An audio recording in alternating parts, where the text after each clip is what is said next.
For years, I have been listening to the Reverend Dr. Otis Moss III talk about how jazz and faith and democracy go together.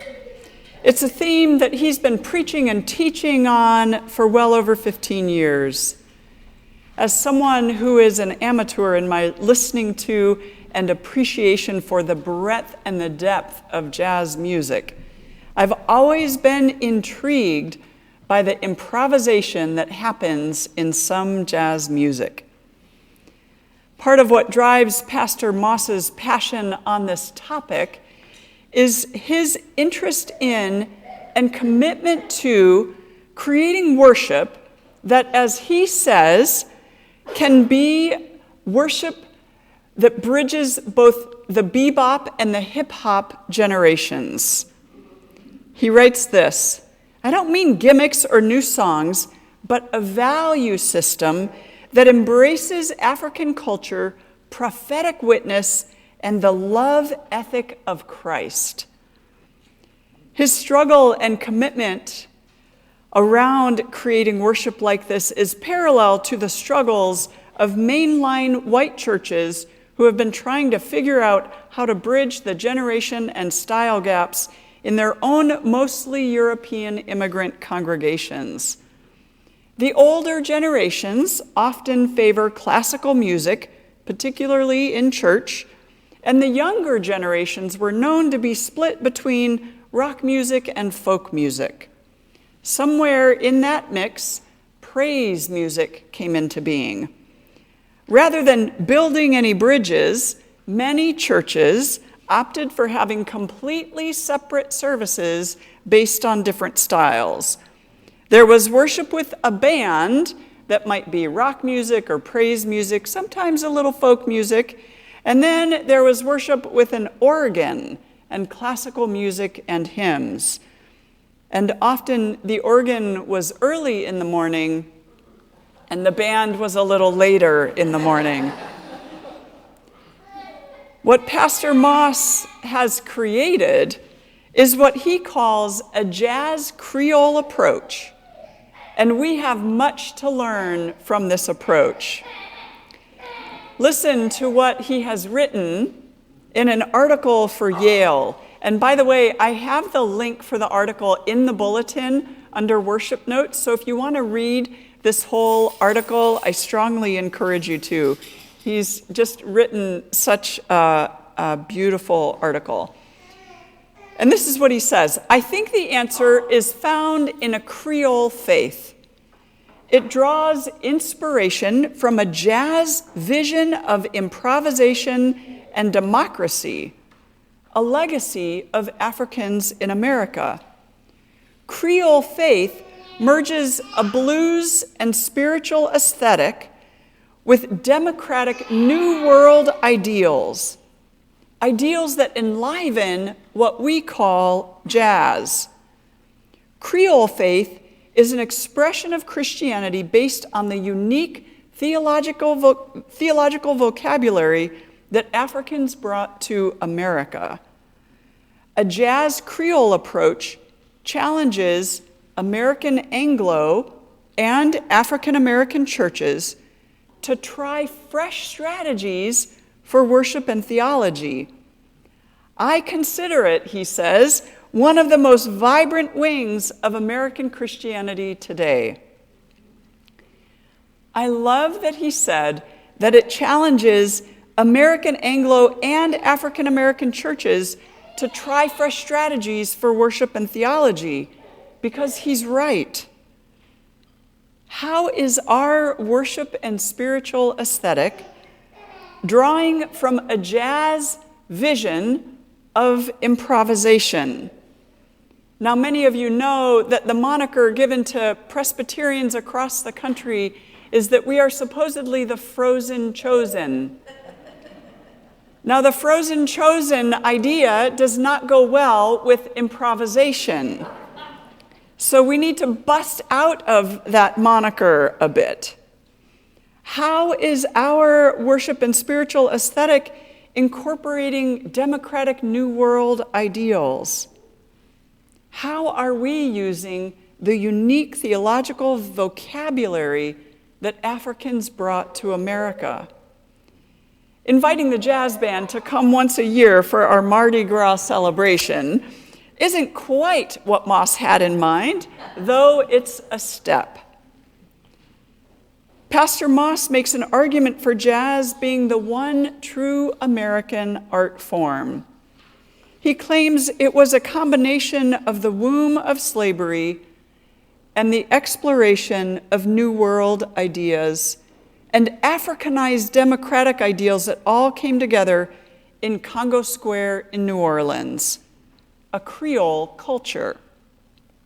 He writes, improvisation and African polyrhythmic composition layered with European scales created this new sound emerging out of the South. European instruments, such as piano and bass, were married to drum and saxophone.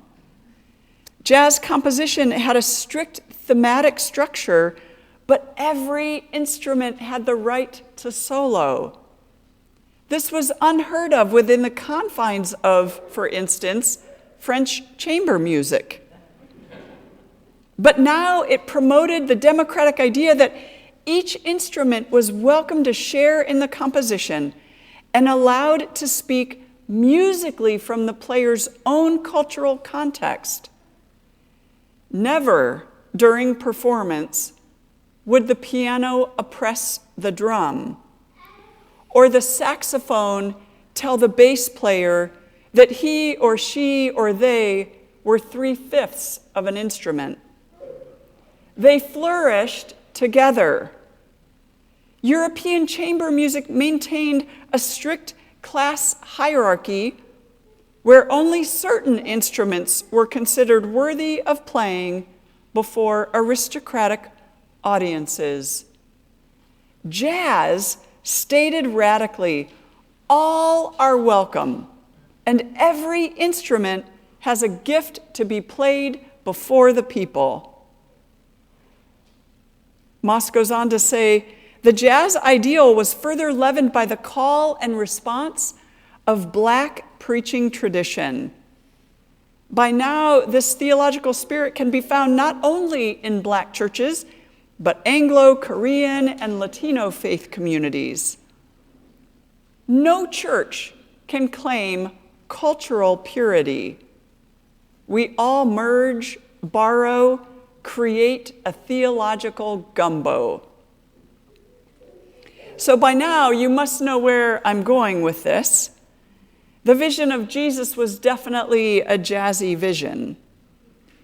People could solo, and we read stories of that throughout the Gospels.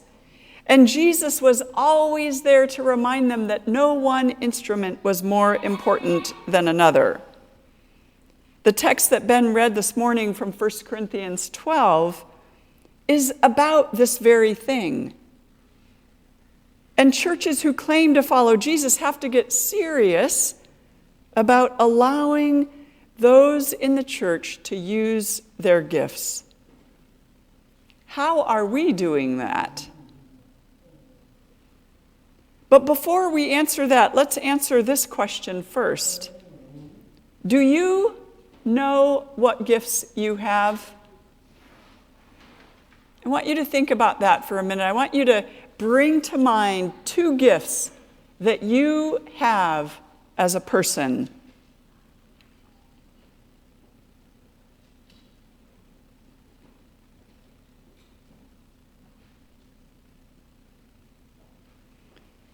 And along with that question is, do you know what or which instruments you know how to play as we make jazz Creole music together? And if you do know what your gifts are, have you been able to play them or use them here in some way? Have you been able to solo at times? A more difficult question, perhaps, is whether or not you might be hindering the music we are all trying to play by not playing yours, or by insisting that yours be the focus always. In many Presbyterian churches, there's a kind of joke, although I don't think it's really a joke, I think there's some reality to it, that 10% of the congregation does 90% of the work. I don't think that's true in this congregation. We are fortunate. What I do know to be true, however, is that not everyone is playing their instrument, to use Moss's words. Some of you have gifts that you are not bringing to the congregation. We all know there are times in our lives when we just have to sit out for a song or 2 or 20. That happens. But if you've been sitting out for a while, is it time for you to come back and play the instrument that is your gift? If you don't know what gift or gifts you have, or if your gifts are beginning to change over time, we can talk about that. When I have times in my life, and I have had them at different points of transition, when I'm not quite sure what gifts I bring to a present moment, I try to include my community in helping me articulate what those gifts are. We can do that for each other. So let's take a minute to consider the question of how we are contributing to the jazzy democracy Creole faith right here at Lincoln Park Presbyterian Church. What is one gift that you are using here? Or what is one gift you would like to use here? And how can we help facilitate that? During this election season, I have been paying attention to which candidates know how to lead from this jazz Creole approach. Which candidates know how to lead from the perspective that all are welcome and every instrument has a gift to be played before the people.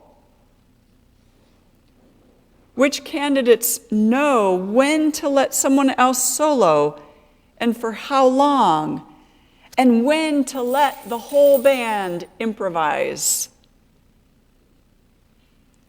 Which candidates know how to make music with the widest variety of instruments possible.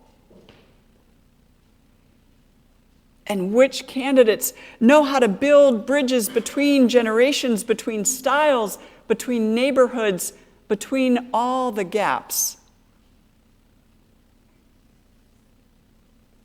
Perhaps most importantly, which candidates seem to know and understand and live by a love ethic that embraces the different cultures living here with a clear and prophetic voice for dismantling the sounds of white supremacy and Christian supremacy that have been soloing for far too long in order to silence all other instruments.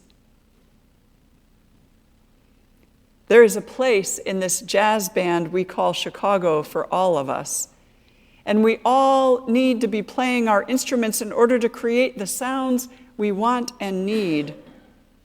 Some of us need to play more softly at times, while others of us need to play more boldly. And knowing the difference and the timing is so important. It requires deep listening, understanding, and openness. What are the fresh strategies we're trying? What are the instruments that have long been neglected? Many years ago, I met a Presbyterian pastor from South Africa at a peacemaking conference at Ghost Ranch in New Mexico. His name is Make Masango, and I remember him and his words so vividly. He said, until the church is able to lead the way in democracy and in bringing people together across differences, the United States will continue to be torn by segregation and fear. I think about those words almost 20 years later. If we in the church can figure out how to make jazz Creole music together, we can be a light for how to get there in the rest of our society. So may the music we make together here be a light for all. Amen.